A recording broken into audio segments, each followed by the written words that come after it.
Selamat pagi saudara-saudari semua. Hari ini kita melihat kitab Markus pasal 9 disampaikan oleh Pastor Joas. Di pasal 9 pertama adalah dikatakan tentang kerajaan Allah. Kata Yesus, katanya kepada mereka, "Aku berkata kepadamu, sesungguhnya di antara kamu yang hadir di sini ada yang tidak akan mati sebelum mereka melihat bahwa kerajaan Allah telah datang dengan kuasa." Ini menerangkan kuasa kerajaan Allah. Sesungguhnya kita dalam jalan mengikuti Allah, adakah kita percaya bahwa kita hidup sekarang pun kita hidup dalam kerajaan Allah? Pastor Joshua selalu membahas bahwa kerajaan Allah bukan setelah kita mati, yaitu surga. Apa itu? Kerajaan Allah sesungguhnya sudah ada di tengah kita dari perjanjian lama, dari para orang-orang kudus, dan perjanjian baru para rasul, murid. Dan hari ini juga kerajaan Allah telah dinyatakan di tengah-tengah kita. Ini adalah penciptaan penebusan, dan kerajaan Allah telah ada di tengah komunitas kita. Perkaranya, kerajaan Allah telah dinyatakan. Apakah hidup kita menanggapi kekuatan dari kerajaan Allah ini? Dan di Markus sering menerangkan tentang kerajaan Allah. Kan kita lihat di pasal pertama dikatakan kerajaan Allah telah dekat, dan pasal keempat telah dikatakan rahasia tentang kerajaan Allah. Kerajaan Allah akan bertumbuh besar dan menjadikan tempat burung untuk tinggal. Hari ini kita menerangkan kerajaan Allah, dan tema di hari ini, kerajaan Allah datang dengan iman menanggapi. Kuasa kerajaan Allah telah datang dengan iman menanggapi. Sesungguhnya kuasa kerajaan Allah datang di tengah-tengah kita. Tuhan Yesus berharap agar murid-muridnya untuk menanggapinya dengan iman. Tetapi sesungguhnya seperti dikatakan oleh MG Leader Fanny, bahwa iman kita terbatas. Kiranya Tuhan pagi hari ini dengan firman-Nya membantu kita. 1 sampai dengan 13. Kerajaan Allah dinyatakan, kita harus mendengar anak Allah. Ayat pertama dikatakan kerajaan Allah datang dengan kuasa. Dikatakan ada orang yang tidak akan mati mereka melihat. Yang dikatakan ini adalah murid-murid tidak perlu mereka mati baru bisa melihat kerajaan Allah. Saya merasa di kitab Kisah Para Rasul kerajaan Allah seluruhnya telah dinyatakan, dan murid-muridnya masih hidup. Tetapi mereka telah melihat kuasa kerajaan Allah mengubah generasi di masa itu. Gereja dibangun. Ya, tentu bukan hanya melihat Yesus naik ke langit baru melihat kuasa kerajaan Allah. Ayat 1 sampai dengan 4 ini adalah awal dari dinyatakannya kerajaan Allah. Kemudian 6 hari kemudian Yesus membawa Petrus, Yakobus, dan Yohanes. Mereka naik sebuah gunung. Yesus berrupa-rupa di depan mereka. Pakaiannya sangat putih berkilau-kilau. Di sini pengarang dengan teliti menulis akan pakaiannya Yesus sangat putih berkilat-kilat. Tidak ada seorang pun di dunia ini dapat menggelentangkan pakaian seperti itu. Dan pengarang memberikan kita untuk tahu bahwa putih ini sungguh muncul di dunia, di dalam kehidupan kita yang tidak pernah kita lihat. Ini adalah penyataan awal dari kerajaan Allah, sebab Yesus berubah-ubah. ayat 4 sampai dengan 5. Kemudian nampaklah Elia dan Musa. Kemudian Petrus berkata, kami mau mendirikan 3 kemah, satu untuk engkau, satu untuk Musa, dan satu untuk Elia. Di sini mengatakan penampakan Musa dengan Elia. Dulu saya waktu membaca ayat ini sering bertanya, di Perjanjian Lama begitu banyak orang-orang tokoh, mengapa harus Musa dan Elia? Dan 2 orang ini adakah kespesialannya bersama dengan Yesus di atas gunung? Kemudian saya merasa saya bertanya yang salah, sebab Musa Elia bukanlah terpisah. Dan seperti kan 6, Petrus juga bertanya yang salah. Di sini dikatakan Yesus dia tidak tahu apa yang harus dikatakan sebab mereka sangat takut. Mereka tidak dalam debat.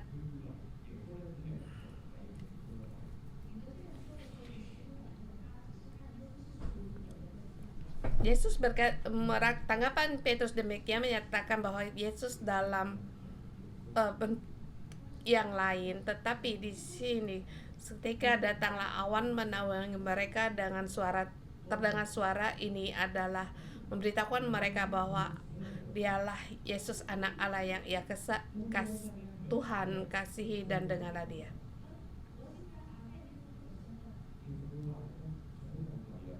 Yesus memberikan amin akan identitas Elia. Seluruh nubuatan di Perjanjian Lama mengarah pada Yesus. Jadi hari ini kita membaca kitab Perjanjian Lama, kita tidak dengan secara teologis dalam membahasnya, tidak mengatakan bahwa Yesus datang Perjanjian Lama seperti tidak punya makna, tetapi Yesus datang untuk menyelamatkan, sebab mereka telah bagi yang telah makan akan pengetahuan yang buruk dan jahat, mereka harus mati. Tetapi Yesus di Perjanjian Lama telah datang di tengah-tengah dan dinyatakan di dalam kitab Musa sebagai saksi. Semua mengarah kepada Yesus. Bersamaan Elia merujuk pada Elia adalah nabi, merujuk pada nabi di Perjanjian Lama banyak nabi, tetapi Elia punya keunikan sendiri.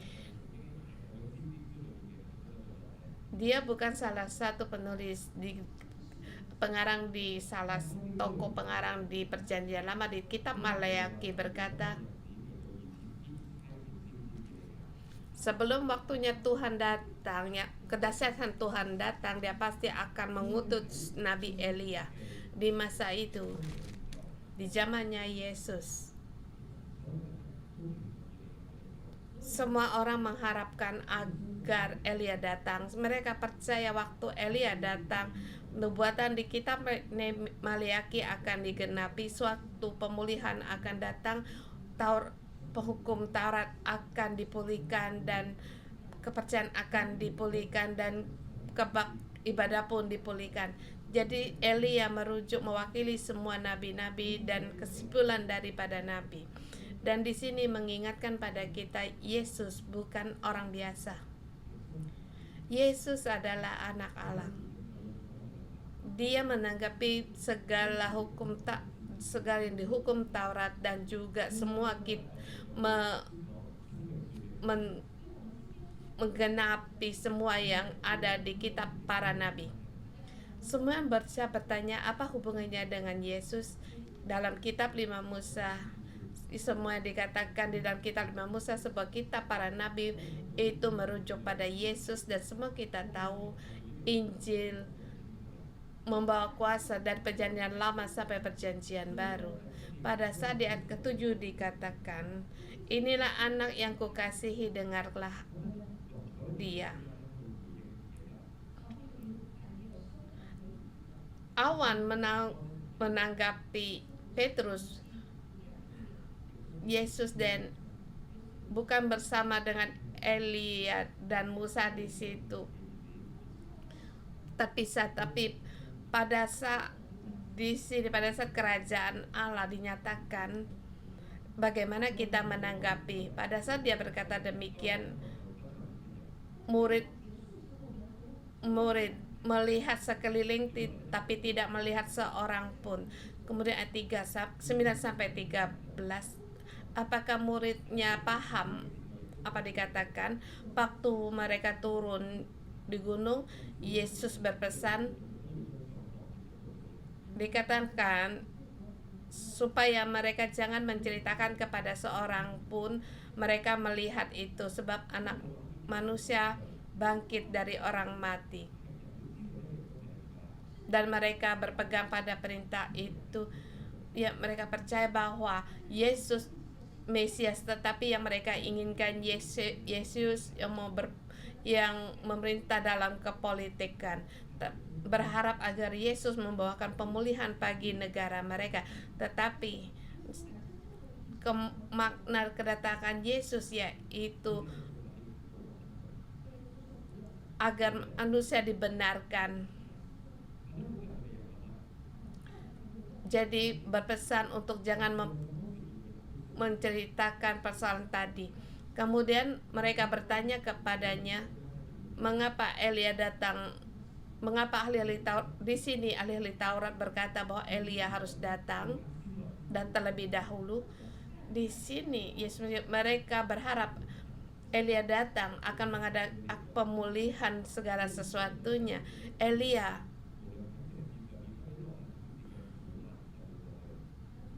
maka harapan mereka ya Yesus datang agar menggulingkan pemerintahan Roma. Mereka berharap agar Mesias datang, tidak ada lagi penderitaan. Tapi Yesus ingin mereka mengerti. Di ayat 13, Elia akan datang dahulu memulihkan segala sesuatu. Hanya bagaimana dengan tertulis mengenai anak manusia. Ia mengatakan kitab Yesaya.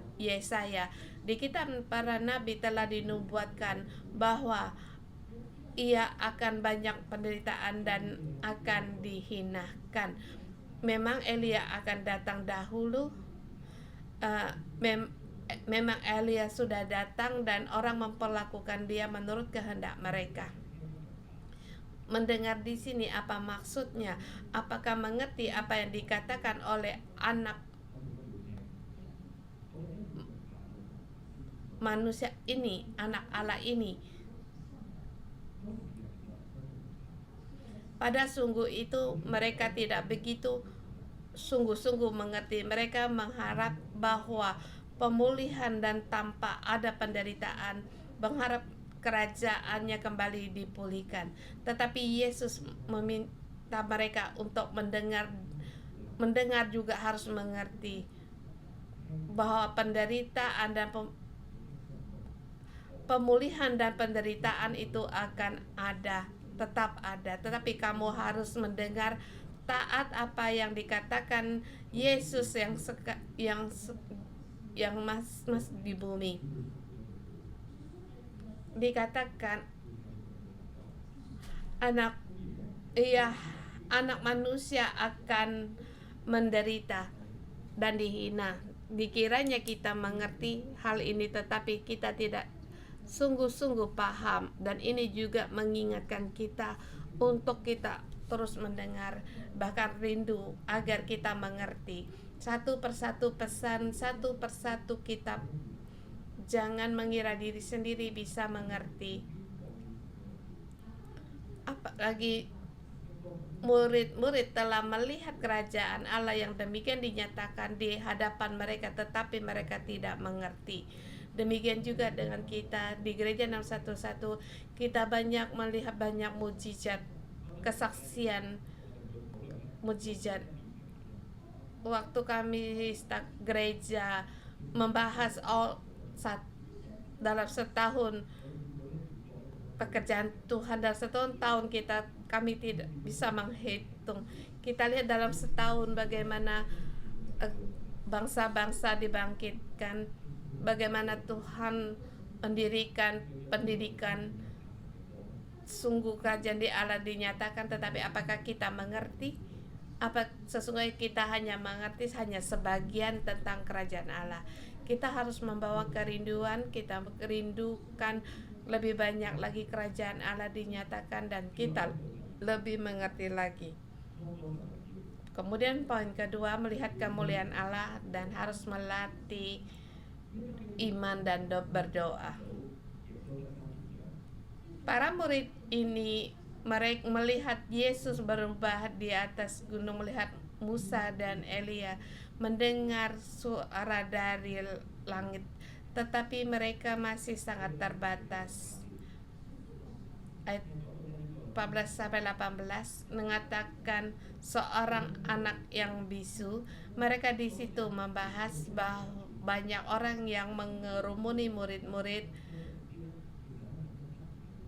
Sesungguhnya lebih lagi mereka meragukan para murid ini. Mereka ragu akan, di ayat 18 dikatakan setiap kali roh itu menyerang dia, roh itu membanting-bantingkannya.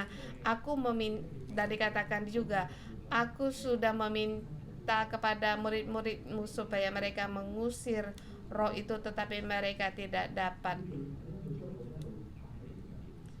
Setiap kali roh itu menyerang dia, roh itu membanting-banting ke tanah, lalu mulutnya berbusa, giginya bergeretakan dan tubuhnya kejang. Ini adalah reaksi orang kerasukan roh jahat. Dia tahu bahwa dia kerasukan roh jahat. Dia meminta untuk murid untuk mengusirnya, tetapi mereka tidak dapat melakukan. Maka Yesus menjawab mereka, hai angkatan yang tidak percaya,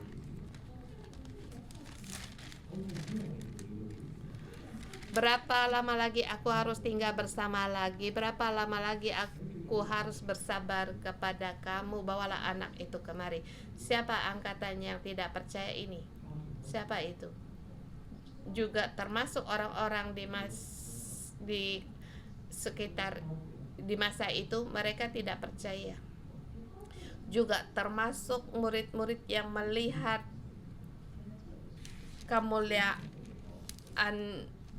Tuhan. Yesus telah datang, tapi murid-muridnya tidak sungguh-sungguh percaya kepada Yesus. Jadi mereka berkata, murid-murid Yesus tidak dapat mengusir roh jahat, tetapi sesungguhnya tujuan mereka untuk menjatuhkan Yesus, agar orang-orang tidak mempercayai Yesus dan dengan murid-muridnya, menggulingkan mujizat yang terdahulu. Ini termasuk para murid-muridnya untuk menggulingkan iman mereka. Kemudian mereka membawa anak itu di hadapan Yesus, dan Yesus bertanya kepada ayahnya,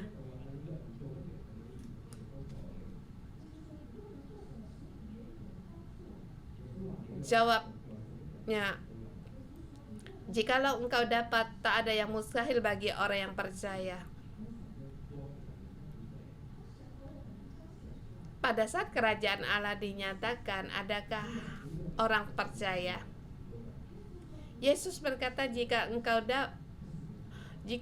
percaya, tiada yang mustahil.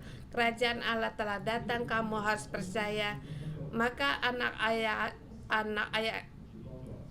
itu berkata, aku percaya, tolonglah aku yang tidak percaya ini. Kemudian tanggapan Yesus, dia mengusir roh jahat itu, dan anak itu kembali hidup kembali. Berdiri. Ayat 8-29. Yesus kembali menanggapi murid-murid yang tidak percaya. Murid-muridnya tidak mengerti mengapa kami tidak dapat mengusir roh itu. Jawab Yesus, jenis ini tidak dapat diusir kecuali dengan berdoa. Di terjemahan lama kuno ada dikatakan doa puasa. Bukan hanya berdoa, juga diharusi dengan doa dan berpuasa. Jadi di sini para murid telah melihat kekuasaan dan kuasa dari kerajaan Allah rupanya bukan hanya melihat saja. Dan sering kita katakan murid-murid harus punya iman, dan bagaimana iman ini harus dapat diuji. Waktu saya membaca sampai di sini, saya merasa Allah mengingatkan saya kalau kita tidak berdoa, sesungguhnya kita tidak percaya. Setiap kali kita berdoa, kita dengan iman kita menanggapi apa yang kita percaya. Kita tidak bisa dengan mata kita melihat Yesus, tetapi pada saat kita dalam nama Tuhan kita berdoa, kita percaya Allah mendengar. Dan ini adalah latihan dalam iman. Bahkan kita berdoa puasa, kita sungguh dengan lebih dalam lagi untuk menyangkalkan diri kita, menyangkalkan keperluan akan secara material kita, baik jasmani maupun rohani. Dengan iman kita berdoa, kita harus melatih iman kita, dan seringkali kita salah tanggap. Saya mengatakan diri saya sendiri, waktu saya di gereja setiap minggu seperti mau menghasilkan buah. Setiap minggu mengikuti Allah, banyak sekali kesaksian. Saya merakan sendiri saya ada pemahaman, mengira diri saya punya iman, mengikuti gereja, mengembalakan, banyak perkara terjadi, merasa banyak kesaksian mujizat. Bahkan ada kala merasa diri berjalan dalam iman, tapi dengan jujur saya katakan, sesungguhnya yang berjalan dalam iman itu pasal Joshua dan Simon. Mereka sangat percaya, mereka berdoa, Allah menjawab, dan kembali melihat kehidupan saya.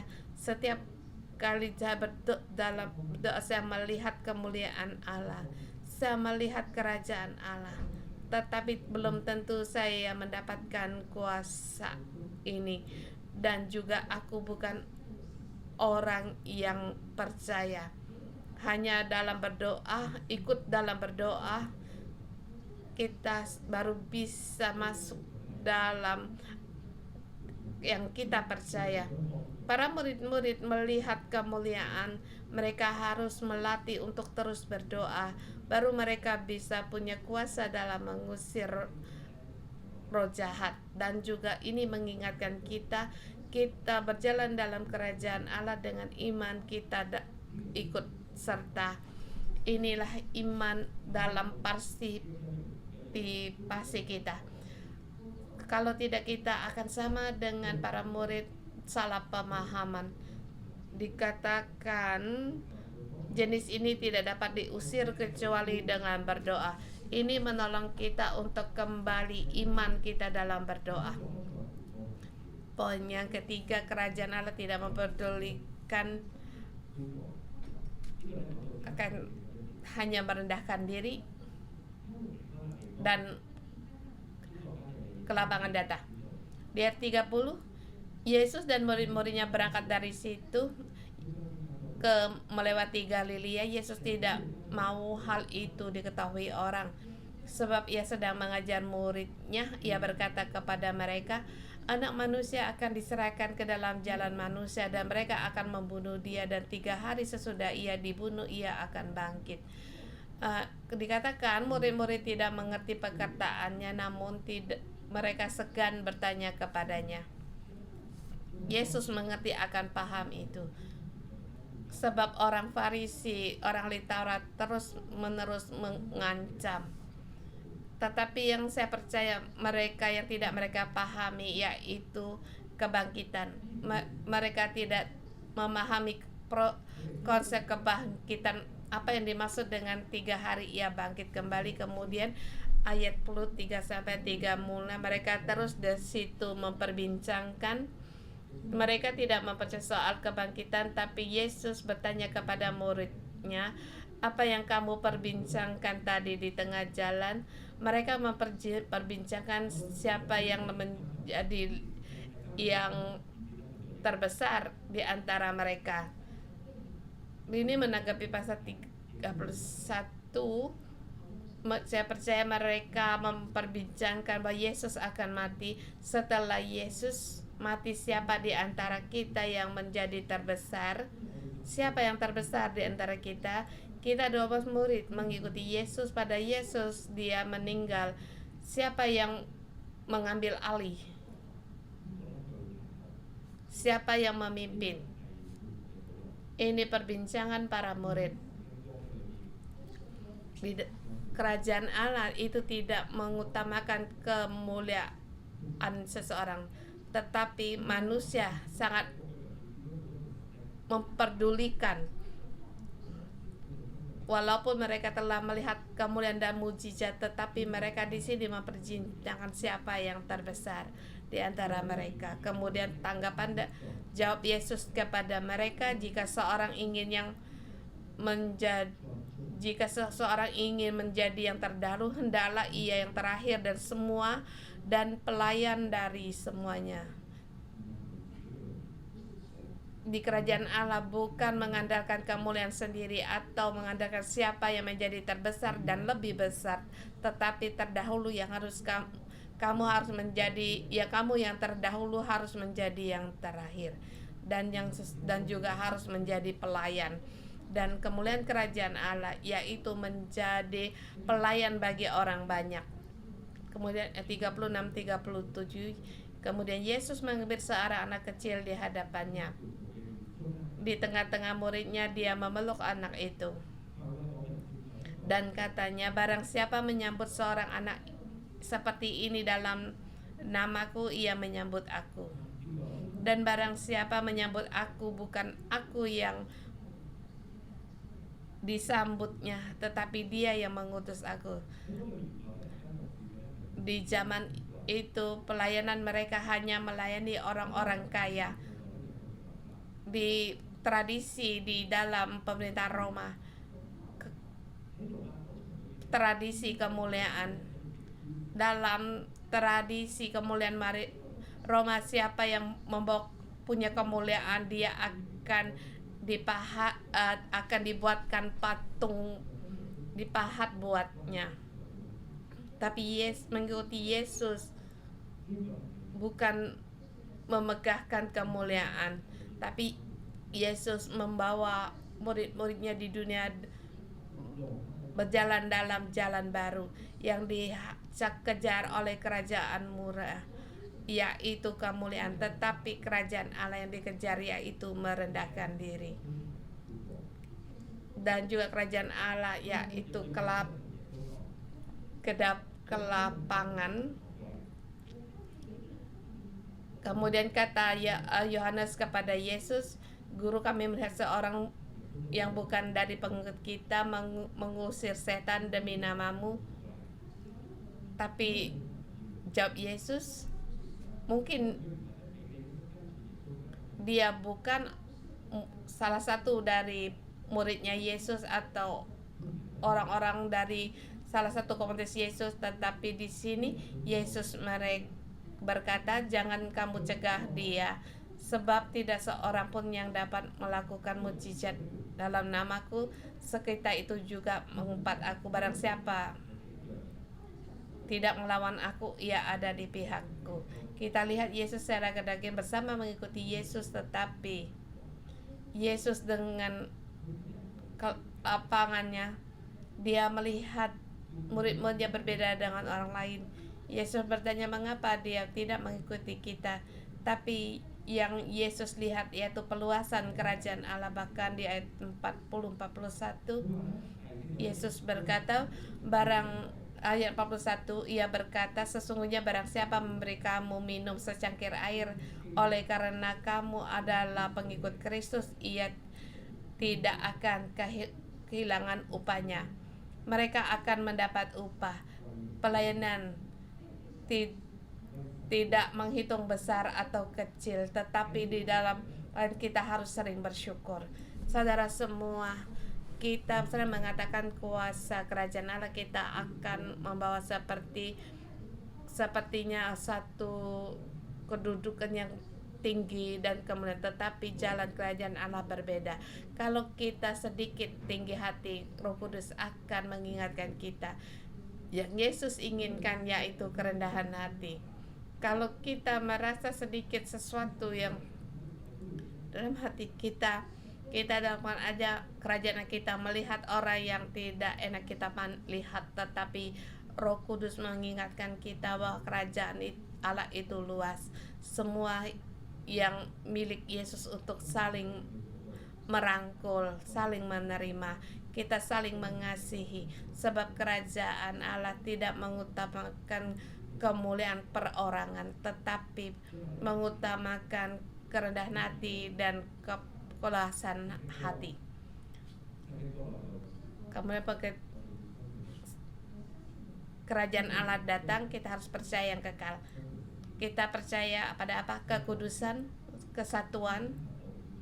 Ini yang harus kita kejar. Ayat 41 sampai 50. Yesus mengajar para murid-muridnya. Dia berkata, barang siapa yang menyesatkan satu dari anak-anak kecil yang percaya ini, lebih baik baginya jika sebuah batu kilangan diikat pada lehernya lalu dibuang ke dalam laut. Dan jika tanganmu menyesatkan engkau, peganglah, karena lebih baik engkau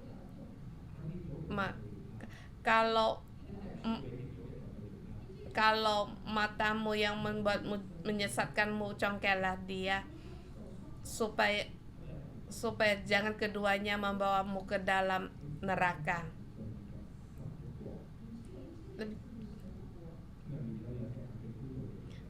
Jikalau kakimu menyesat, peganglah, karena lebih baik masuk dalam hidup dengan timpang daripada utuh kedua kakimu dicampakkan ke dalam neraka. Ini dimasukkan Yesus apa? Yang menyesatkan orang celakalah, sebab orang-orang ini tidak percaya pada yang kekal. Dia menyesatkan orang sebab mereka tidak percaya di yang kerajaan Allah ada kekekalan, dan tidak tahu akan kerajaan Allah, dan kerajaan Allah itu kekal. Dan murid-muridnya, Yesus mengingatkan murid-muridnya untuk berhati-hati, untuk waspada akan nyatanya kerajaan Allah. Seperti di bumi kamu tidak melihat kerajaan Allah. Orang berbuat jahat kepadamu, kamu berbalas. Orang marah, kamu berbalas marah. Tetapi Yesus mengingatkan para murid bahwa ada yang kekal. Kita harus berpegang pada kekudusan. Tangan kaki kita harus kudus, mata kita harus kudus, sebab kamu harus percaya pada yang kekal. Yaitu pada saat kamu percaya akan datangnya kerajaan Allah, kamu harus percaya pada yang kekal. Percaya akan ada penghakiman. Jadi dia mengajar para murid-muridnya, kalau kamu tahu kerajaan Allah akan datang, kejarlah kekudusan, teruslah untuk mengejar kekudusan, supaya jangan kamu masuk dalam penghakiman di neraka. Di situ ada ulat yang tidak akan mati dan api yang tidak akan padam. Itu menyatakan pada yang kekal. Kemudian ayat 49-50. Karena setiap orang akan digarami dengan api. Garam di perjanjian lama yaitu sering mengatakan tentang untuk persembahan. Dan garam di sini juga menyatakan satu perjanjian. Dan Yesus berkata muridnya, pada saat kamu percaya pada yang kekal, kamu harus mempersembahkan persembahan yang kekal. Kalau kamu telah memilih untuk mempersembahkan persembahan yang kekal, persembahkanlah korban yang tidak tercelah, agar supaya jangan kamu dihakimi di api yang tidak pernah padam.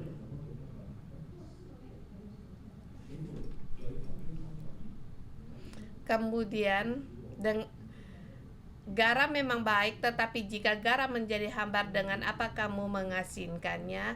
Hendaklah kamu saling mempunyai garam dan dirimu, dan selalu hidup berdamai seorang dengan yang lain.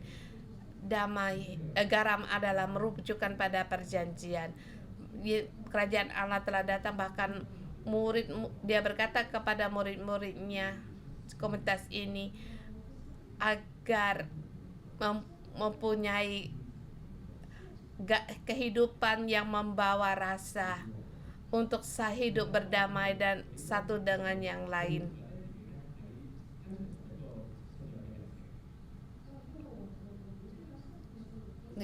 selama baca seluruh pasal ini dalam perjalanan saya dalam mengikuti agama saya dengan iman untuk menanggapi.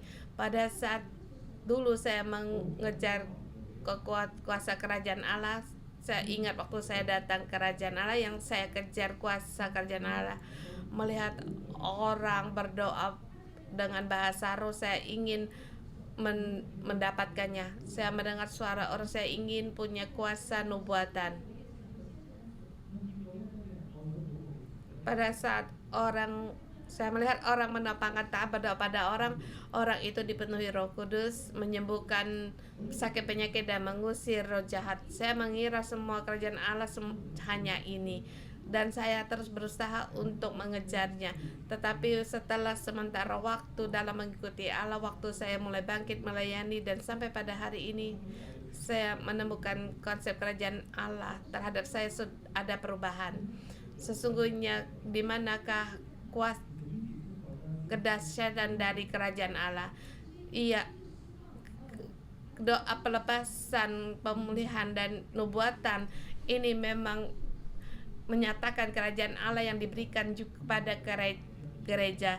Tetapi di manakah dinyatakan lebih besar lagi kerajaan Allah hari ini?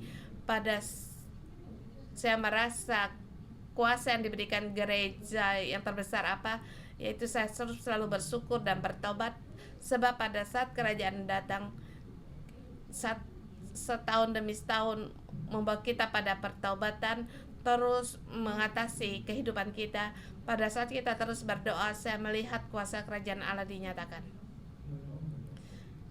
diperluaskan kanan kiri, terus maju. Dan banyak para pendeta yang datang ke gereja 611, mengapa mereka mengikuti pohon kehidupan? Sebab mereka melihat kekuatan dalam pertobatan lebih dalam lagi, untuk dalam kerajaan Allah datang bisa mengatasi lebih dalam lagi akan dosa-dosa kita. Kerajaan Allah apa itu? Ya, itu terus untuk dalam kesatuan. Dalam kerajaan Allah, saya di pohon kehidupan melihat kerajaan Allah ini. Di dalam saya penuh sukacita dan lebih lagi dipuaskan daripada dulu ya, melihat akan menyaksikan dari karunia-karunia. Saudara semua, kerajaan Allah ada di dalam kita, pohon kehidupan ada di tengah-tengah kita. Kiranya Tuhan menolong kita agar kita berpegang pada kuasa kerajaan Allah. Dan kita setiap orang dengan iman, kita pun menanggapi untuk berpegang pada kekudusan, hidup dalam persatuan. Kiranya kerajaan Allah bisa diperluaskan kanan kiri, terus maju dan membawa di tengah kita. Kiranya kerajaan Allah dinyatakan lebih besar lagi di hadapan kita. Mari kita bangkit bersama.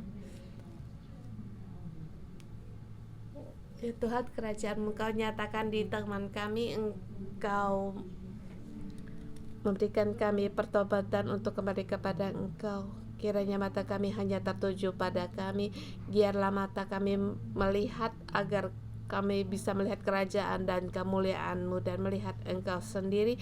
Terima kasih Tuhan, bukalah mata kami agar kami dapat melihat.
kami memuji Engkau sebab kerajaan-Mu penuh kuasa dan ada di tengah-tengah kami.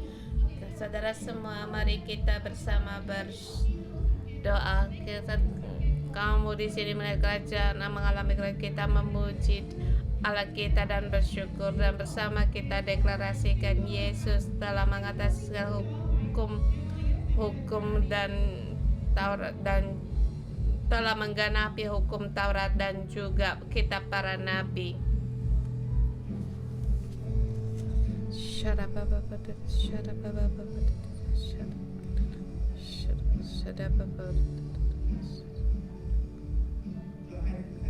Tuhan, aku memuji-Mu, kerajaan Allah ampun-Mu, Engkau menyertai kami, Engkau memberikan hidup, bahkan memberikan kami hidup kami berkelimpahan. Engkau lebih besar daripada hukum Taurat para nabi. Engkau ada di tengah kami. Engkau memberikan konsep pohon kehidupan di dalam hidup kami. Kami berterima kasih dan kami terus mengikuti Engkau. Ya Tuhan, kami melihat pada saat kerajaan-Mu datang, banyak rumah tangga yang terpecah, seluruhnya Engkau ubah, seluruhnya Engkau pulihkan. Dan juga Tuhan, banyak hubungan antara anak dan orang tua juga sangat tegang, tapi kami melihat pada saat kerajaan-Mu datang, satu persatu Engkau ubah. Dan juga pada saat kerajaan-Mu datang, anak-anak SIN mereka hidup menurut kehendak-Mu, dan banyak dari hati yang remuk hati mereka melihat sukacita dari putus asa, melihat terang dan pengharapan. Ya Tuhan, kami bersyukur dan berterima kasih. Ya Allahku, kerajaan-Mu datang. Engkaulah Raja dalam kerajaan. Yesus, Engkau adalah Raja. Kami nyatakan Engkau anak Allah yang kekal. Engkau lebih tinggi dari Elia dan Musa, sebab Engkau adalah anak Allah yang hidup. Segala kemuliaan bagi-Mu. Kami deklarasi Engkau adalah Allah. Yesus, Engkau adalah Allah. Kerajaan-Mu datang di tengah-tengah kami. Kekuatan dan kuasa-Mu ada di tengah-tengah kami. Dan kami hari ini melihat, banyak kami lihat dan kami dengar. Tapi Tuhan, iman kami bagaimana? Lewat pesan di hari ini Engkau memberitahukan kami pada saat kerajaan-Mu datang, kekuasaan-Mu datang, kami harus dengan iman menanggapi, agar kami lebih lagi di dalam Engkau untuk berdoa, berlatih, agar iman kami semakin besar, agar iman kami bisa menanggap dan mengikuti Engkau. Saudara semua, mari kita bersama untuk berdoa.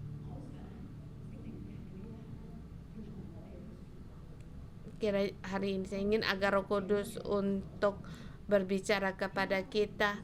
Adakah di dalam hati kita yang menghalangi mengapa kita jarang untuk berdoa? Roh Kudus untuk bersabda bagi kita, bersabdalah ya Roh Kudus bagi kami. Apa yang menghalangi pertumbuhan iman kami?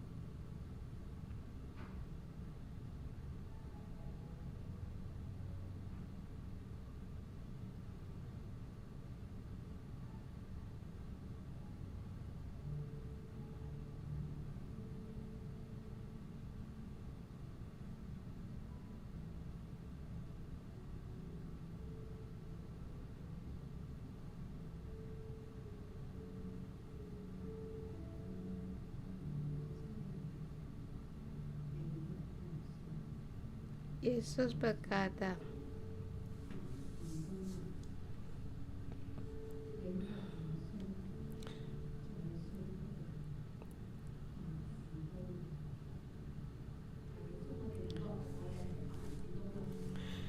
jika engkau dapat, tidak ada yang mustahil bagi orang yang percaya. Yesus, kami banyak kelemahan, banyak kebodohan, banyak kekurangan.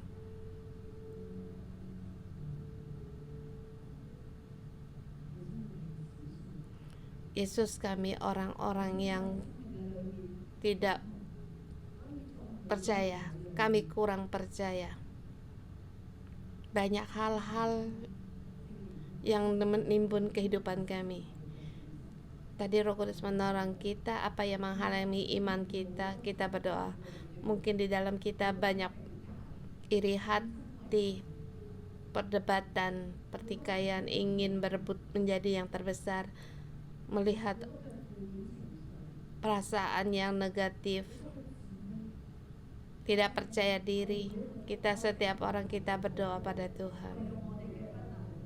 Karena ketidakpercayaan kita, ketidaksanggupan kita, oleh karena kita juga tidak mengutamakan kerajaan dan juga untuk kemauan kita sendiri, kita berdoa pada Tuhan, beritahukan kepada Tuhan kita, ya Allahku, minta ampuni aku tidak mau hal-hal ini. Mohon Engkau tolong aku agar imanku dapat bertumbuh di dalam Engkau. Tuhan, ampuni segala ketidakpercayaan, segala kenajisan, segala yang tidak bisa menghidup dalam kekudusan, masih dalam kegelapan semuanya ini. Tuhan, tolong kami untuk semua ini, masih tidak bisa akur dengan orang lain, dimanapun berada selalu ada pertikaian. Tuhan, ampun kami, ampunilah kami, buanglah semuanya ini dalam hambatan dalam kehidupan kami ini.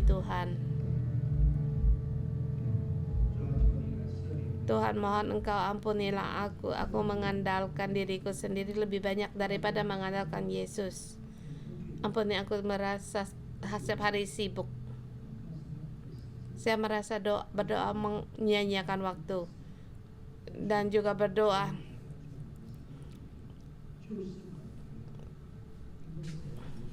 tidak menggerakkan. Tuhan, ampunilah kami. Tuhan, tolonglah kami agar kami untuk tidak mengandalkan diri kami sendiri, tetapi Tuhan tidak mengandalkan keperluan kami atau keperluan kami untuk melayani ini. Tuhan, kehendaklah kami datang di hadapan Engkau, apa yang Engkau kehendaki. Tuhan, kami tidak datang di hadapan-Mu untuk mengambil kekuatan iman ini. Mohon Engkau tolong kami, Tuhan. Tolonglah aku, Tuhan. Segala sesuatu semuanya harus datang ke dalam Engkau, sebab kehidupanku bukan dibentuk oleh diriku sendiri, tetapi dibentuk oleh Engkau. Mohon Engkau yang memimpin. Kiranya Engkau mengubah segala pikiran, hati dan pikiranku, segala tidak percaya, segala merasa benar sendiri, segala sendiri, mohon Engkau ambil keluar.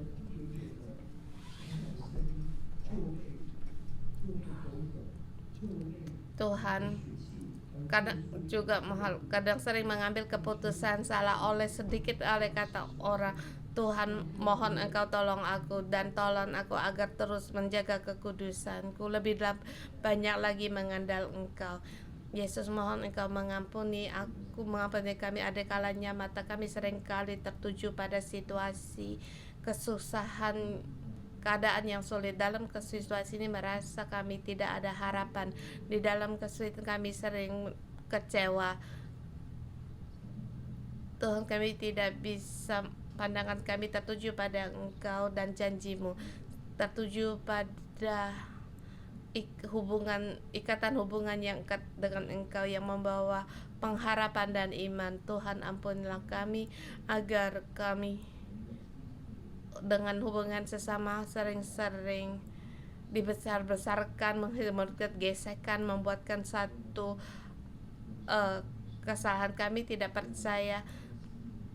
Kesatuan kami membawa kekuatan yang besar untuk Engkau nyatakan di dalam kami hanya menggunakan pikiran kami yang kami besar-besarkan, pendapat kami yang kami besarkan. Tuhan, ampunilah kami sehingga agar hidup kami, kadangkala kehidupan kami ada salah tingkah antar sesama. Tuhan, ampunilah kami. Yesus, ampunilah kami agar hidup kami sering-sering tertuju di dalam firman-Mu, tertuju pada hati-Mu. Biarlah Engkau menjadi di dalam hati kami, punya pandangan Engkau dan pandangan dari Engkau, agar kami berani untuk terus memaju. Yesus, Engkau berkata, jenis ini tidak dapat diusir kecuali dengan berdoa. Tuhan, mohon Engkau ampuni kami, terangilah kami. Tuhan, kami tahu kami sungguh tidak dapat berdoa. Kami tidak bisa berdoa. Kami tidak bersedia untuk berdoa puasa. Kami hanya menggunakan apa yang kami lihat, mengandalkan diri kami sendiri. Di dunia banyak hal sehingga kami tidak dapat melihat kerajaan-Mu.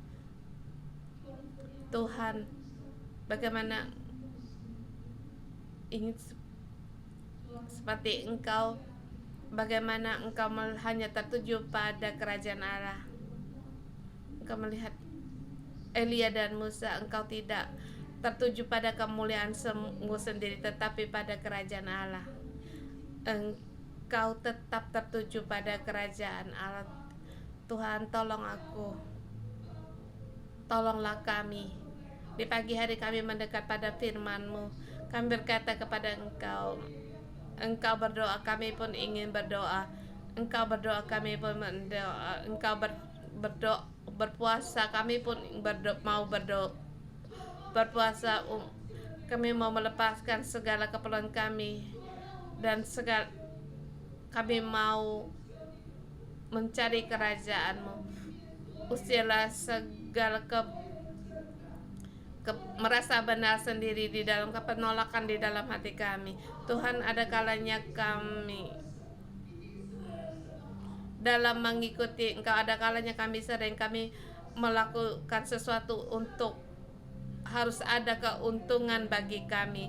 Tapi Tuhan, kami mohon kepada Kamu, sesungguhnya kami dapat melakukan semua karena anugerah-Mu. Beri iman-Mu kepada kami, agar iman kepada Kau berikan iman kepada kami seluruhnya untuk percaya kepada Engkau. Yang menyelamatkan kami adalah Engkau. Yang mengorbankan diri hanyalah Engkau. Tuhan, yang bangkit kembali dari kematian hanyalah Engkau. Kami perlu akan Engkau, Tuhan.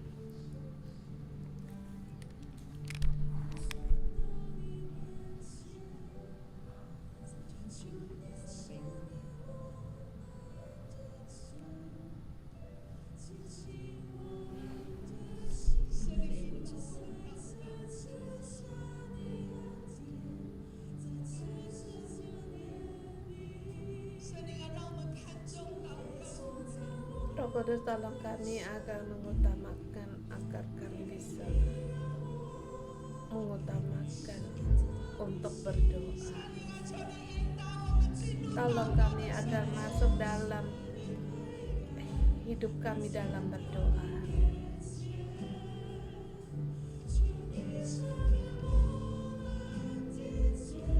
Tuhan, beri kehidupan kami api menuntun ke dalam api doa.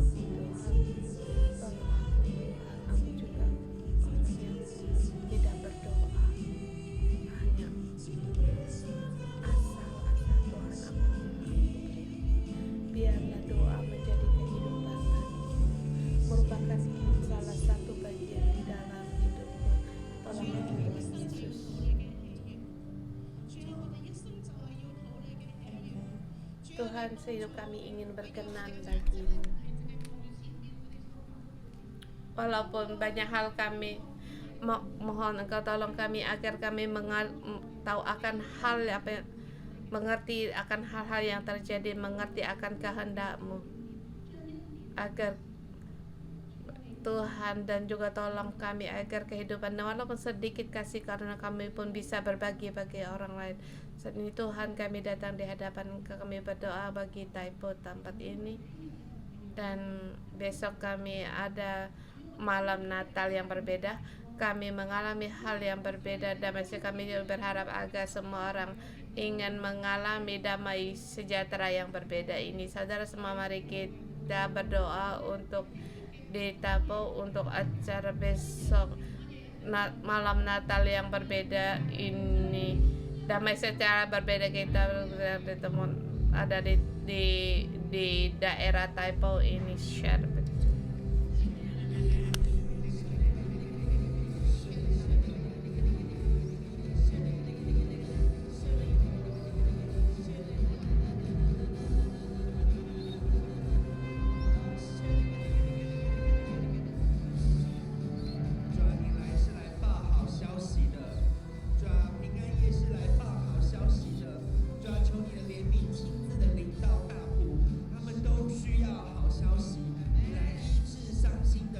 kiranya kabar baik ini Engkau beritahukan, agar diberikan juga pada Bible bagi orang-orang yang memerlukan Tuhan.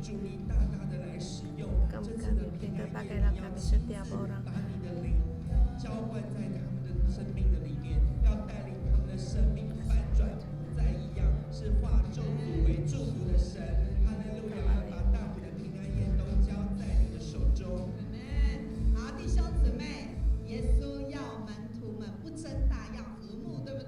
Yesus memerlukan murid-murid, bukan? Tuhan kita bersama ingin tahu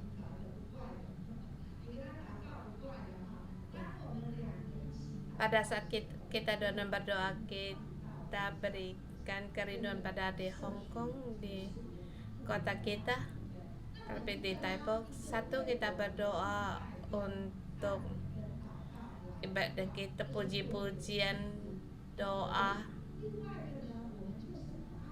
Dan yang kedua, yang bisa keluar, kita memberitakan Injil, doa nubuatan, kita berdoa bersama. Kita bersama berdoa, kita saling bergandengan tangan. Ini menyatakan satu kesatuan dan kerinduan di antara tengah kita.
Tuhan, Engkau mendengar doa kami.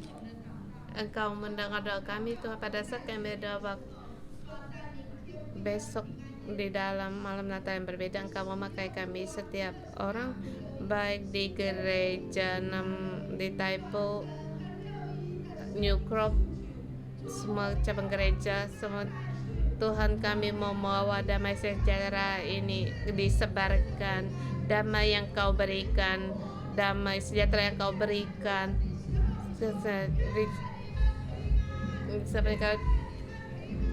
kiranya damai sejahtera menyertai kalian semua.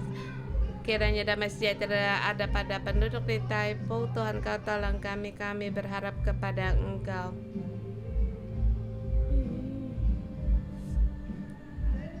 Damai sejahtera ada pada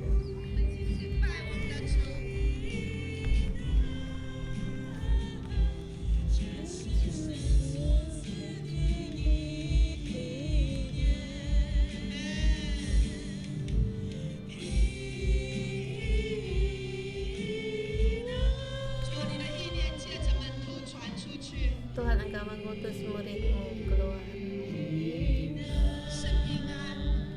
Damai sejahtera,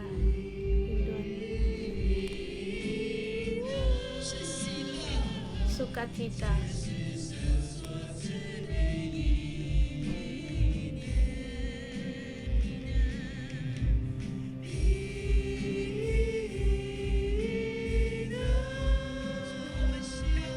Tuhan, Kau perlu akan Engkau.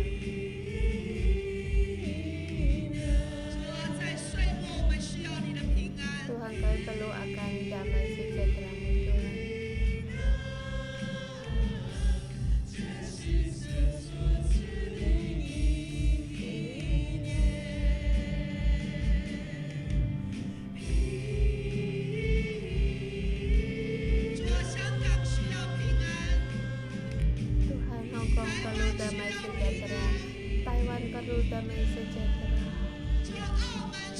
kau penuh damai sejahtera.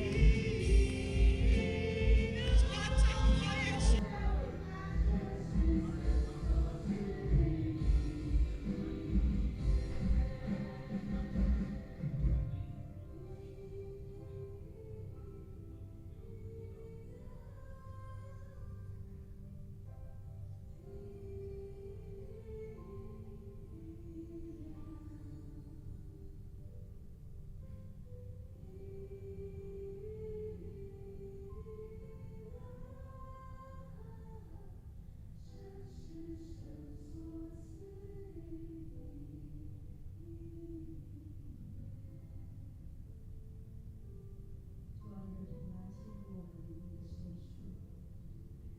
我奉耶稣基督的祝福每一个弟兄姊妹，得着神的话，得着神的平安。有你所在的地方，那个地方就有和睦；有你所在的地方，那个地方就属神的平安。奉耶稣基督的名，